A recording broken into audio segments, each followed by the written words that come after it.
sa Radyo Binyan. Ano? So dito po naman sa bayan po ng Dolores ay napakarami pong ordinansa ang aming ipinasa noong nakaraang termino. Sa larangan po ng kalusugan, ang isa po namin ipinasa po na unang-unang ordinansa ay po sa ordinansa po tungkol po sa blood donation, na kung saan po talagang nire-require po namin ang mga barangays na mag-provide ng mga blood donors para po naman makakolekta tayo ng mga dugo para po sa ating mga kababayan. Nakapagpasa rin po kami ng ordinansa tungkol po sa malaria, chikungunya, dengue, prevention and control. Ito naman po para sa ating mga kababayan na alam naman po natin, lalo na po pag tag-ulan, na ang lamok po talaga ang nagdadala ng sakit, lalo na po sa ating mga bata. Kaya nagkaroon po kami ng ordinansa para naman po ma-prevent at ma-control po itong mga sakit na dala ng lamok, lalo na po ang malaria, chikungunya at ang dengue.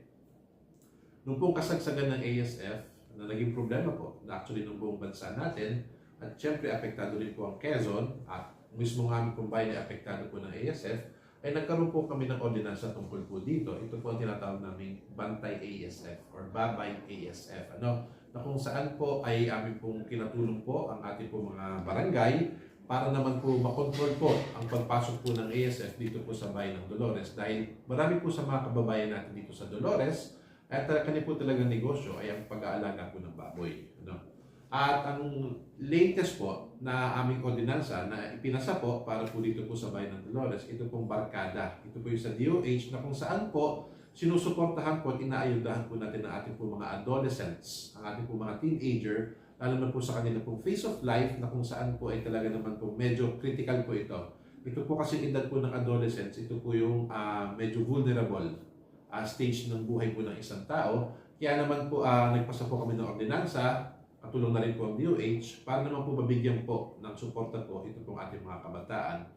At nakakatuwa naman po dahil sa buong Quezon po, kahit po maliit na bayan po ang Dolores, kami po ay may 8 barangay na talaga nakapag-adapt na po dito po sa aming pong programa po ng DOH na barkada.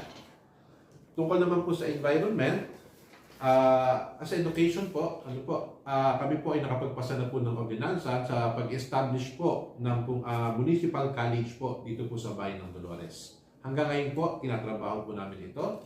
Diretso po ang paggawa po namin ng aming infrastructure para po sa aming college. At the same time, dire-diretso po ang aming aplikasyon para naman po ma-approve na magkaroon na po ng college dito po sa bayan po ng Dolores.